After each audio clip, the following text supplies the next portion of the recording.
세상에 참 많은 일들이 있습니다. 전쟁도, 기근도, 질병도, 그로 인해서 많은 사람들이 고통과 불안과 그리고 피난길에서 방황하고 있는데 저희들에게 평화를 주셨습니다. 은혜를 주셨습니다. 건강을 주셨습니다. 그리고 믿음을 주셨습니다. 하나님 허락하신 은혜 안에서 평화로운 가운데 예배할 수 있는 은혜가 얼마나 귀한 것인지 참으로 감사합니다. 주님, 주님의 은혜를 깊이 깨닫고 고백하고 노래할 수 있는 저희들 되게 하옵소서. 이 시간 하나님의 말씀을 들어 마음에 간직하고 하나님의 뜻을 살기를 원합니다. 하나님 간절한 마음으로 하나님 말씀 품게 하옵소서. 예수님의 이름으로 기도하옵나이다.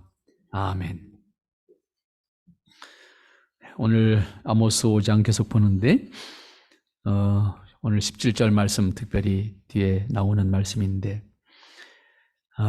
이는 여호와의 말씀이니라. 이 표현에서 아모스가 선지자로서 이스라엘 향해서 전달하는 메시지에 담긴 그 호소, 이거 단순히 내가 너한테 이렇게 하는 말 아니야. 이거는 하나님의 말씀이야.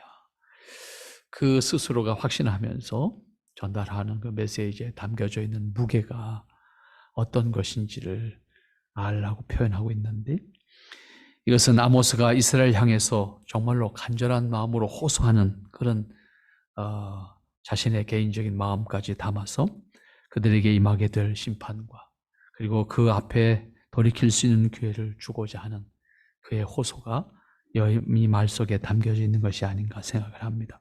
그런 의미에서 이는 여호와의 말씀이라고 하는 이 선언은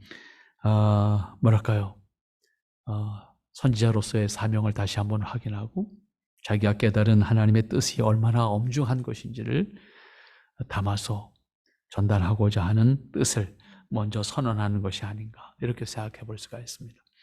선지자의 사명은 하나님의 뜻을 그대로 전달하는 것입니다. 또 그 뜻이 이루어지는 길을 예비하게 하는 것이 선지자의 길이기 때문에 선지자로서 그들의 앞날을 내다보면서 심히 안타까운 마음, 그러면서도 하나님의 엄중하신 뜻을 그들에게 전할 수밖에 없고, 그 엄중한 뜻을 전하는 과정 속에 그가 그 백성들을 향해서 전할 수 있는 그의 간절한 마음, 그러한 마음으로 이스라엘 향해서 기회를 놓치지 말도록 간곡하게 부탁하는 그런 내용이 먼저 14절부터 나오는 내용이 그런 내용입니다. 결국은 그들에게 돌이킬 수 있는 기회, 너희들에게 하나님의 심판이 임하기 전에 너희들이 돌이킨다고 하면 혹 오늘 15절 말씀 그런 표현했죠. 너희는 악을 미워하고 선을 사랑하며 성문에서 공의를 세울지라. 만군의 하나님 여호와께서 혹시 요셉의 남은 자를 긍휼히 여기실지 모르겠다. 공적으로는 선지자로서의 사명을 감당하는 것이지만 동시에 그가 같은 백성으로서 이 뜻을 전달하는 입장에서 볼 때 너무나 안타까운 거잖아요. 그러니까 돌이킬 수 있는 기회가 된다고 하면 혹 남은 자들 가운데에서 너희들을 긍휼히 여기시지 않겠냐 하는 호소입니다. 따라서 선지자로서 자신이 전달해야 되는 말씀은 분명하게 전달하는 것이 목적이지만 이스라엘 백성들이 직면하게 될 어려움을 바라보면서 그 안타까운 마음을 담아서 호소하는 그 아모스의 마음을 먼저 헤아렸으면 좋겠다 이런 생각을 하고, 그러한 호소는 직접적으로 이스라엘을 향한 것이지만 동시에 이 시대를 향해서 또 우리를 향해서 하시는 말씀으로 생각한다고 하면 아모스가 그 간절한 마음으로 우리를 향해서 똑같은 말씀을 하고 있다라고 생각한다고 하면 우리가 그의 마음을 조금이라도 헤아려서 한번 그가 전달하는 메시지에 귀를 기울일 수 있어야 되지 않겠는가. 이것은 궁극적으로 하나님의 심판에 대한 예언을 담고 있는 예언적 엄중한 표현입니다. 하지만 그가 그의 백성들을 사랑하는 마음으로 이렇게 안타깝게 우리에게 전달하고 있는 것을 볼 수가 있습니다. 그런 의미에서 아모스가 제일 먼저 이스라엘 백성들에게 호소하는 게 뭡니까? 선을 구하라. 공의를 세워라. 악을 멀리해라. 오늘 14절과 15절 말씀을 정리하면 딱 그 세 단어 아닙니까? 이스라엘에 대한 하나님의 심판이 어떤 것인지를 말하기 전에 아모스는 동족으로서, 그리고 또한 같은 하나님의 자녀라고 하는 신분을 가진 사람으로서 이스라엘 백성을 향해서 이렇게 간절하게 호소하는 겁니다. 너희는 살기 위해서 선을 구하고 악을 구하지 말라. 이것은 타락한 이스라엘을 향해서 악에서 돌이킬 것을 간곡하게 요청하는 호소입니다. 하나님께서 이스라엘을 책망하는 목적은 그들을 돌이키게 하는 것이지 단순히 그들을 없애기 위한 것이 아니지 않습니까? 단지 그들에게 고통을 주는 것이 목적이 아니지 않습니까? 그렇기 때문에 교회에 있을 때 돌이키도록 권면하는 것이 선지자로서 마땅히 또한 해야 될 일이기도 합니다. 이것은 선지자로서 할 수 있는 적절하기도 하고 또 그가 진정을 담아서 그의 동족을 사랑하는 마음으로 호소하는 말이기도 합니다. 그러니까 아모스가 간곡하게 호소하는 것은 선을 구하라. 악을 구하지 말라. 너무나도 잘 알 수 있는, 너무나도 쉬운 그런 표현 아닙니까? 이것은 하나님의 백성이 추구해야 될 가장 기본적인 것이라고 할 수가 있는 겁니다. 평소에 모든 사람과 사물과의 관계에서 선한 것이 무엇인가? 그것을 기뻐할 수 있고 그것을 추구하는 것이 거듭난 자의 모습이기도 합니다. 우리는 항상 이것을 행하도록 말하는 가운데서도 항상 조건을 붙여서 그렇게 하면 복을 받. 이거는 기복신앙입니다. 우리는 복을 조건으로 행동하는 것이 아니에요. 하나님께서 거듭나게 하심으로 우리는 마땅히 그렇게 살아야 되는 사람이에요.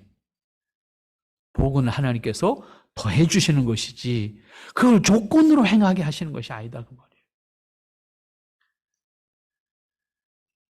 그런 의미에서 여기서 선이 무엇인가 우리는 다시 한번 생각해야 돼요.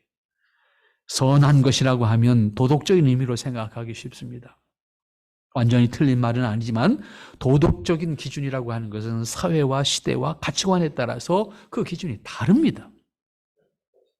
절대 기준이 될 수 없다는 의미입니다.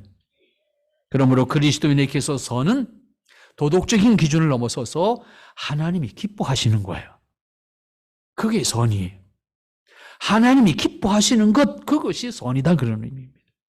어디에 살든 누가 됐든 어떤 환경이 있든 어느 시대든 어떤 사상이든 다 떠나서 하나님이 기뻐하시는 것, 그것이 그리스도인에게 있어서 선이다 그 말입니다.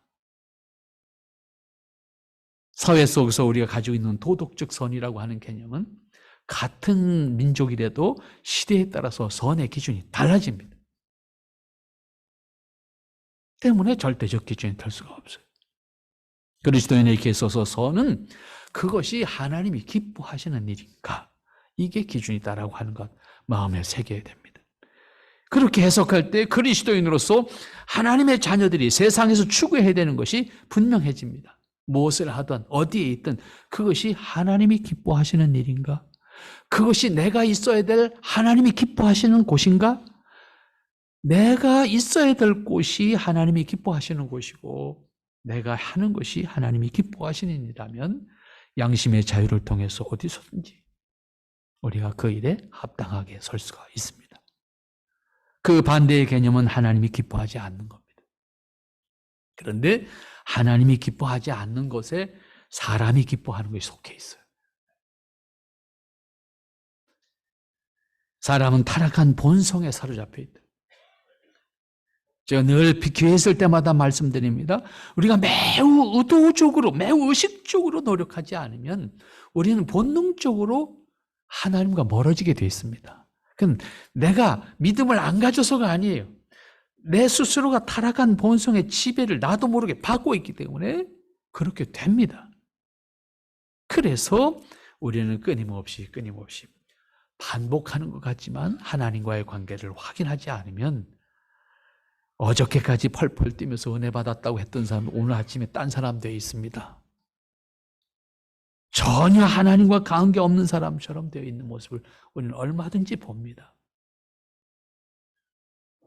그러므로 철저하게 하나님께서 기뻐하시는 것인가에 대한 확인, 그것이 우리의 양심과 우리의 행위를 이끌어 간다고 하면 우리는 선을 구하는 사람의 모습이 될 겁니다. 한순간 한순간 우리는 그런 의미에서 하나님이 기뻐하시는 것을 기준으로 하는 대처를 하지 않으면 우리 자신도 모르게 이미 자신이 기뻐하는 것을 선택하게 되는데 그것은 지극히 자기중심의 기뻐함입니다. 하나님과 관계가 없는.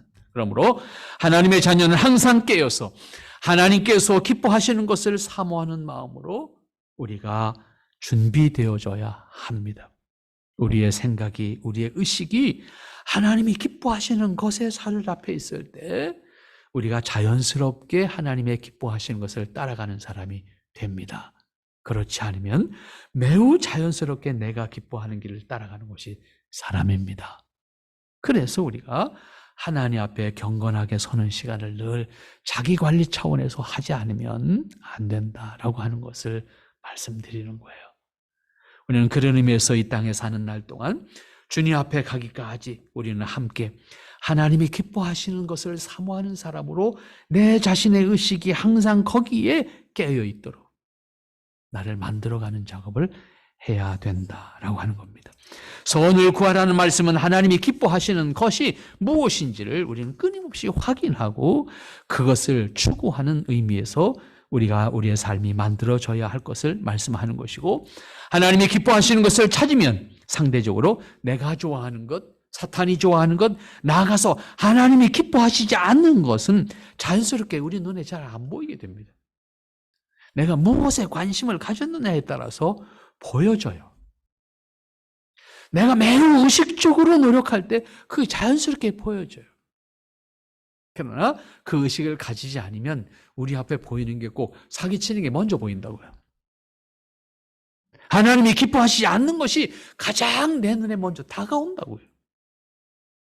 사회의 이치예요. 세상의 이치예요. 때문에 우리가 어떠한 것을 보기를 원하는가, 우리의 의식이 거기에 깨어 있을 때 우리가 하나님이 기뻐하시는 것을 먼저 보게 되고 먼저 판단하게 되고 그것을 따라가는 사람이 된다 그 말입니다. 너희는 악을 미워하고 선을 사랑하며 성문에서 공의를 세울지니라. 선을 찾음으로써 성문에서 그 의를 인정받을 수 있도록. 광장이란 단어 지난 시간에 말씀드렸어요. 그리스 문화에 있어서 가장 중요한 것은 이 광장에서 공개적인 토론을 하고 거기서 공과 공과를 구분해내는, 선과 악을 구분해내는, 거기서 의를 인정받을 수 있도록 우리 스스로가 그렇게 행하지 않으면 안 될 것이고, 그것이 최후의 심판장에 섰을 때 공의를 확보하기 위한 원리를 우리 이 땅에서 습득하는 거예요. 하나님의 자녀로서 공의는 예수님께서 감당하신 십자가에서 완성된 대속의 은혜뿐이지만 우리는 적어도 은혜를 받은 사람으로서 자기 도리, 자기 책임을 다하지 않는다고 하면 그 은혜가 욕되고 그 은혜가 헛된 것이다. 하나님의 영광이 우리를 통해서 드러나야 되는데 우리를 통해서 하나님의 영광이 드러나는 것이 아니고 오히려 하나님이 욕되게 된다고 하면 우리가 받은 은혜가 헛된 거잖아요. 그런 의미에서 오늘 아모스 선지자는 이스라엘 백성들을 향해서 간곡하게 호소합니다. 너희는 살기 위해서 선을 구하라. 악을 구하지 말고 너희는 악을 미워하고 선을 사랑하고 성문에서 공의를 세워야 한다. 오늘 이 말씀은 이 땅에 살아가는 하나님의 자녀들로서 우리가 꼭 기억하고 항상 우리의 의식 속에 간직하고 하나님의 기뻐하심을 추구하는 삶이 여러분의 삶이 되어야 될 줄로 믿습니다. 그 다음 16절부터 17절 말씀 다시 한번 봅니다. 그러므로 주 만군의 하나님 여호와께서 말씀하시기를 사람이 모든 광장에서 울겠고 모든 거리에서 오호라 오호라 하겠으며 농부를 불러다가 애곡하게 하며 울음꾼을 불러다가 울게 할 것이며 모든 포도원에서도 울리니 이는 내가 너희 가운데로 지나갈 것임이라. 이는 여호와의 말씀이니라. 다시 한번 확인하고 있는 것은 이제 본격적으로 이스라엘에게 임할 것이 어떠한 것인지를 설명하기 시작했습니다. 결국 이스라엘에 임할 것은 통곡의 상황. 그 통곡은 어디에도, 광장에도, 거리에도, 농촌에도, 그러죠? 그리고 더 나아가서 울음꾼을 불러다가 울게 하는 상황이 만들어지게 될 것이다. 아모스가 왜 이렇게 이스라엘 향해서 간절한 마음으로 간청을 하고 있는지 알 수 있게 하는 말씀이기도 합니다. 사람이 모든 광장에서 울겠고 모든 거리에서 오호라 오호라 하겠으며 농부를 불러다가 애곡하며 울음꾼을 불러다가 울게 할 것이다. 아모스는 하나님께서 말씀하신 것을 그대로 전달하는 형식을 기록하고 있습니다. 이 말씀에 담긴 상황을 상상해 보시기 바랍니다. 여기서 주목해야 될 단어 몇 개가 나옵니다. 광장이라는 단어가 나옵니다. 거리라는 단어가 나옵니다. 농부라는 단어가 나오고 울음꾼이라는 단어가 나옵니다. 이것은 이스라엘 땅 어디에도 통곡밖에 없게 될 것이다. 그러한 상황을 한번 우리가 연상해 보시기 바랍니다. 광장에서, 거리에서, 농부들에게서 모든 땅에서 통곡의 소리가 들릴 것이다. 사람들이 모이는 도시 광장이나 지나가는 길이나 그리고 농촌에까지 사람들이 있는 곳이라고 하면 어디에서든지 통곡의 소리가 들리게 될 것이다.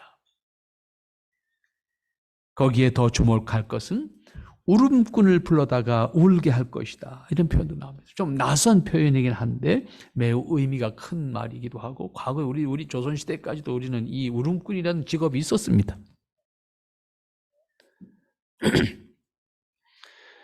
고관이나 부자들은 부모상을 당했을 때 곡을 해야 되는데 곡을 잘하는 것도 효야.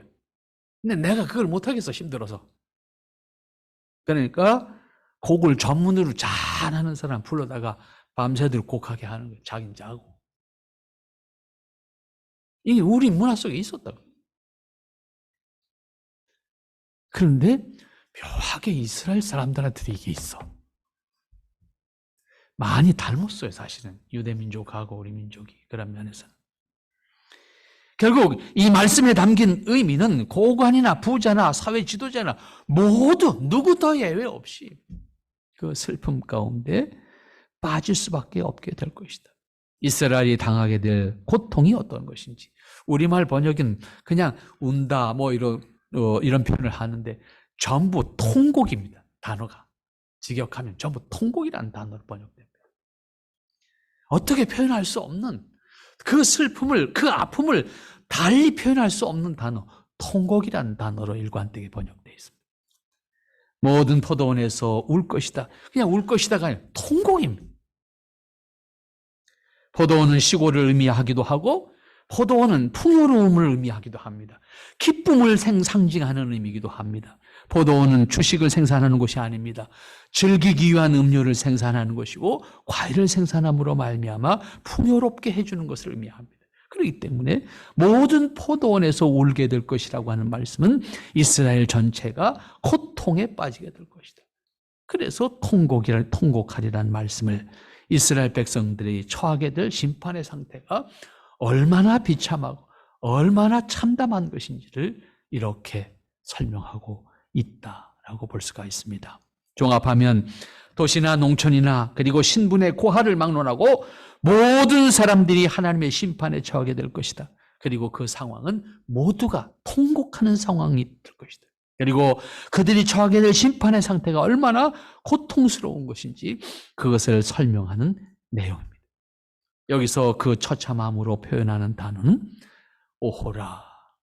사실은 가장 처참한 상황이 이랬을 때 다른 말이 표현될 수가 없는 거잖아요. 그냥 탄식하는 표현이잖아요. 그 이상의 다른 말로 표현이 안 되는 거잖아요. 그리고 우리말로는 애곡한다, 통곡한다 이런 표현을 하게 됩니다. 어떤 표현으로 다 담을 수 없는, 통곡할 수밖에 없는 오호라, 그 안타까움을 이렇게 애타는 마음으로 표현할 수밖에 없는 그 상태, 그들이 경험하게 될 고통 때문에 통곡하는 상태, 그 울음소리가 전국 어디서나 들려질 것이고 모든 사람이 경험하게 될 통곡이 고통이라고 하는 말씀입니다.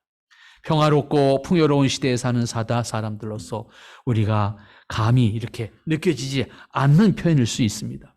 그렇지만 우리도 불과 몇십 년 전으로 거슬러 올라가면 우리 역사 속에서 수많은 이렇게 통곡할 수밖에 없는 상황들을 경험했던 우리 선조들의 모습이 그대로 있습니다.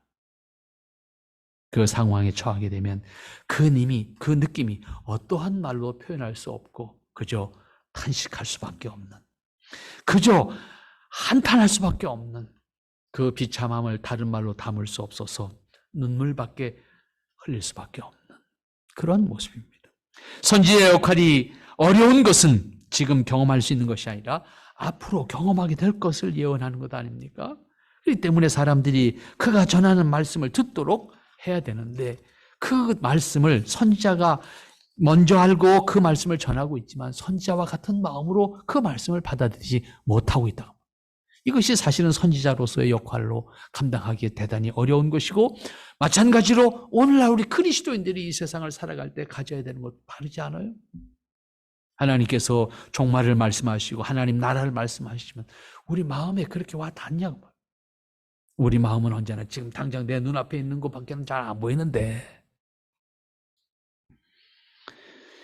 그렇지만 사명이기 때문에 미리 깨닫게 하고 돌이키도록 간청하면서 이스라엘 백성으로 하여금 그 기회를 가지라고 권면합니다. 그런 의미에서 아모스 선지자의 말씀은 그대로 우리에게서 다르지 않습니다. 우리는 하나님의 심판과 하나님 나라의 완성과 통치를 믿습니다. 그것을 소망하기 때문에 오늘 이 땅에서 하나님의 기뻐하심을 사모하며 살아갈 수가 있는 겁니다. 그 나라에 대한 확신이 없다고 하면 오늘 우리는 하나님의 기뻐하심을 사모하며 살아갈 수가 없습니다. 그 나라를 소망하면서 믿음으로 오늘을 살아가야 되는 것이 우리 그리스도인들인데 하나님이 그 나라를 우리에게 말씀하시면서 약속하셨던 것 마음에 담고 우리가 그 하나님의 기뻐하심을 기꺼이 살겠노라고 다짐하면서 하나님의 뜻을 살아가려고 할 때 우리 자신들이 하나님 앞에서 어떠한 모습으로 설 수 있을지 다시 한번 확인할 수가 있어야 됩니다. 그렇지 않으면 이건 남의 얘기예요. 먼 얘기예요. 나와 관계없는 얘기고 이 다음의 이야기라고 생각하기 쉽습니다. 그러나 분명한 사실은 우리에게 주어진 인생의 시간이 우리 앞에 있는 것 외에 없다는 거예요. 우리가 주어진 시간을 어떻게 맞이하고 활용하고 하나님 앞에 살아갈 것인가는 우리 앞에 주어진 여러분에게 주어진 시간밖에는 없다는 사실을 기억하고 여러분의 삶 속에서 그렇게 살아내야 된다는 사실을 기억할 수 있기를 바랍니다. 그 다음 이어진 말씀을 좀 더 보도록 하겠습니다. 18절부터 20절입니다. 화 있을진저 여호와의 날을 사모하는 자여 너희가 어찌하여 여호와의 날을 사모하느냐. 그날은 어두움이요 빛이 아니라 마치 사람이 사자를 피하다가 곰을 만나거나 혹 집에 들어가서 손을 벽에 대었다가 뱀에게 물림 같도다. 여호와의 날이 어찌 어두워서 빛이 없음이 아니며 캄캄하여 빛남이 없음이 아니냐.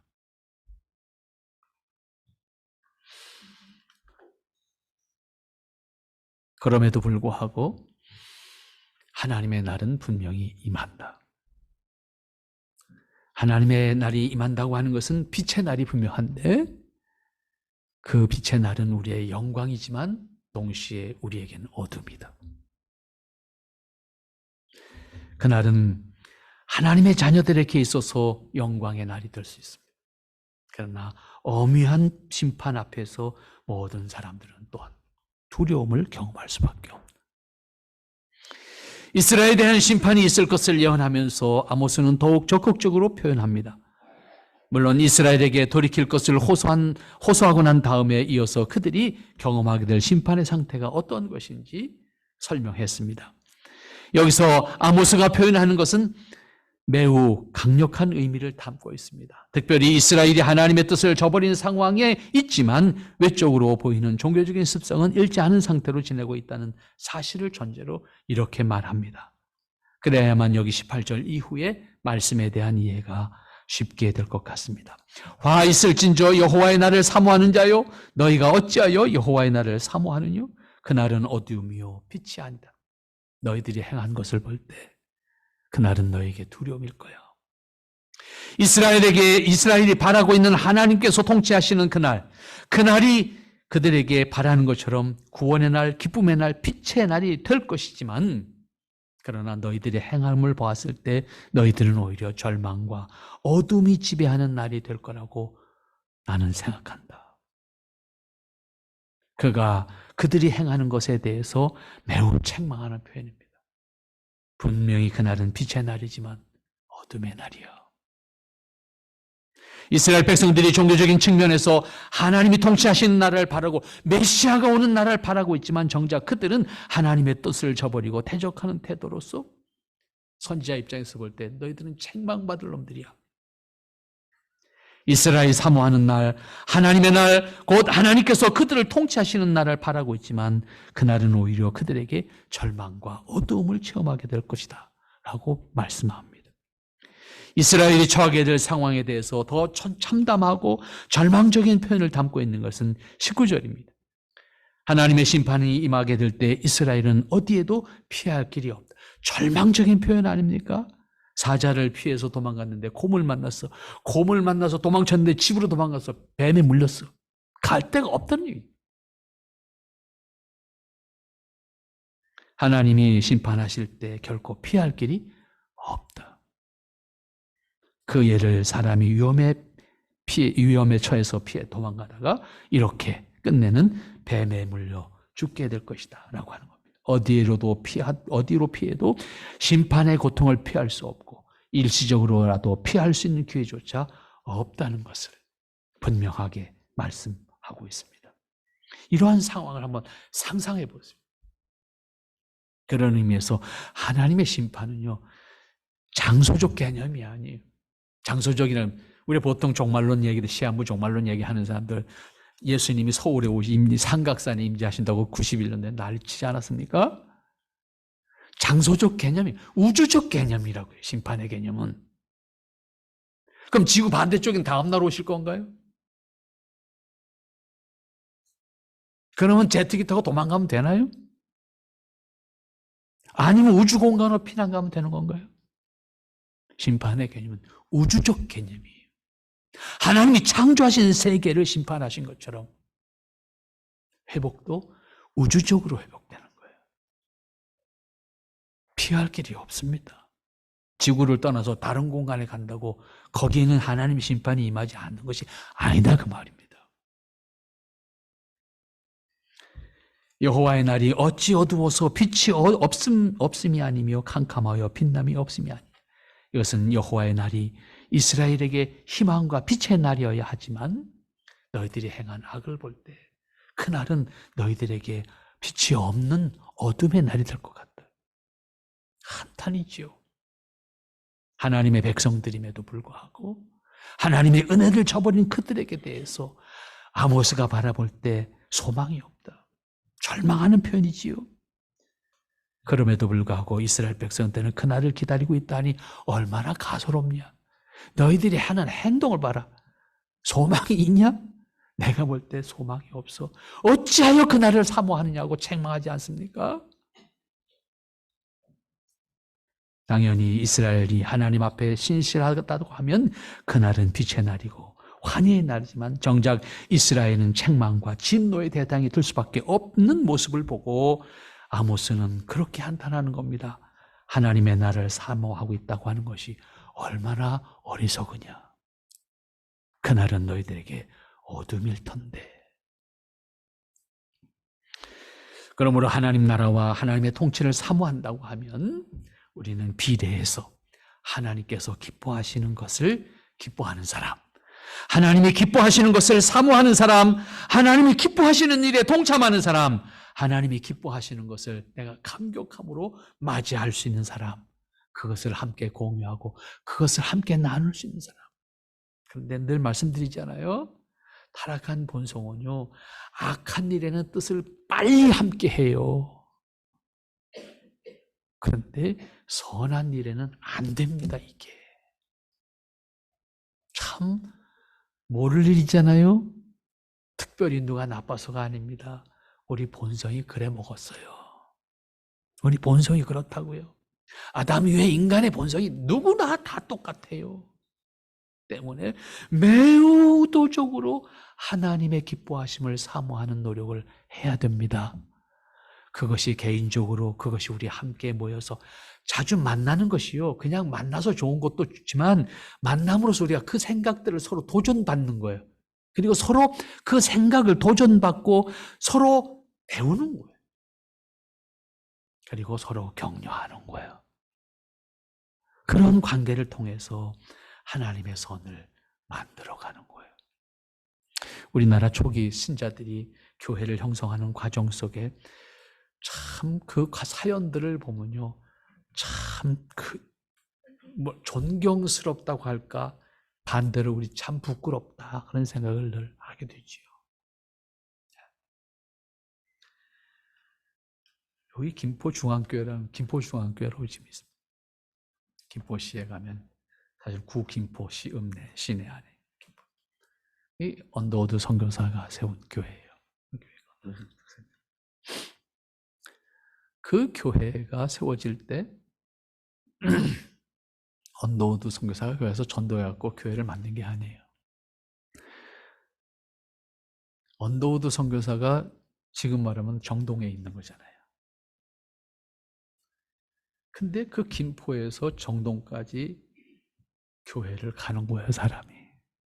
몇 시에 떠나서 갔을 것 같아요? 새벽 2시에 떠나야 돼요. 새벽 2시에 떠나서 정동까지 가서 예배를 드려요. 예배 끝나고 밤새도록 또 집에 걸어가요. 근데 그 당시에 다리가 없는 시대잖아요. 뗏목이라도 타야지 강을 건너가잖아요. 한강을 건너가야 되니까.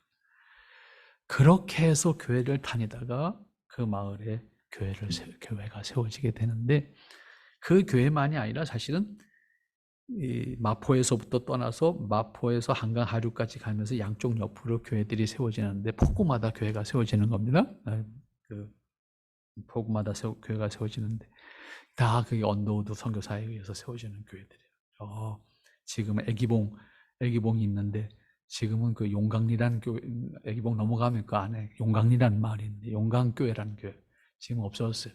언더우드가 세워졌던 교회는 없어지고 지금은 얼마 전에 세워진 새로운 교회 하나 세워졌는데 거기까지 그 용강교회까지 쭉 내려가면서 교회를 쭉 세워갑니다. 근데 그 교회들이 세워가는 과정 속에 보면 그들이 하나님의 은혜를 알고 거듭난 삶의 가치를 깨달았을 때 그들이 추구했던 것은 단순히 교회를 갔다 왔다 하는 것이 끝이 아니에요. 왜냐하면 그들이 세례를 받는 과정 속에서 모든 것을 청산하지 않으면 우리 초기 교회의 세례 자체를 안 주었습니다. 모든 것을 정리해서 오직 하나님의 말씀대로 살겠다라고 하는 것이 전제가 안 되면 세례 자체를 안 줬어요. 아예. 그래서 세례를 당시에 고시라 그랬어요. 고시. 고시에서 가장 어려운 게 뭐냐면 면접이야. 시험 필답고사가 아니라 면접에서 모든 것이 정리가 안 되면, 다시 말하면 세상 생활에서 하던 가치관에서 살아갔던 걸 정리 안 하면 고시 패스를 못하는 거예요. 면접에서 떨어지는 거예요.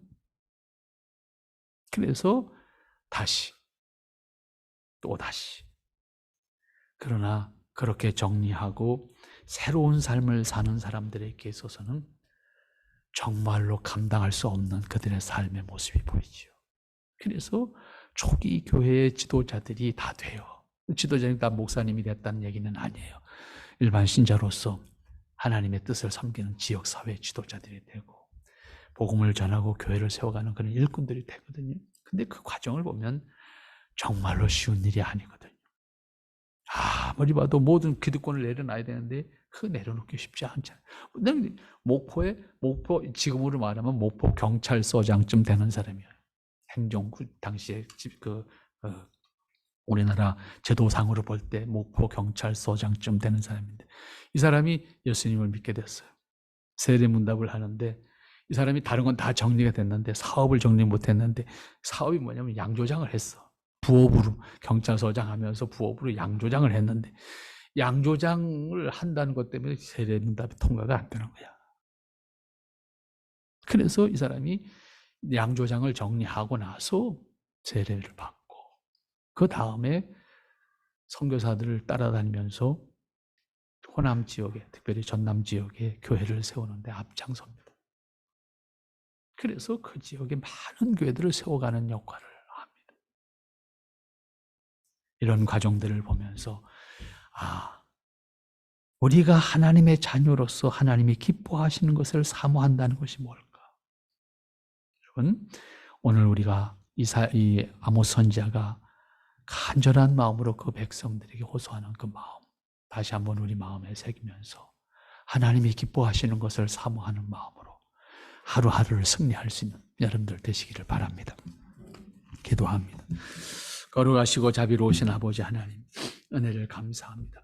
주님의 뜻과 은혜를 통해서 우리의 모습을 다시 확인합니다. 아버지 하나님 기뻐하시는 뜻 안에 온전히 거하며 하나님 기뻐하시는 뜻을 온전히 살아갈 수 있는 주님의 권속들이 되게 하옵소서. 예수님의 이름으로 기도하옵나이다. 아멘.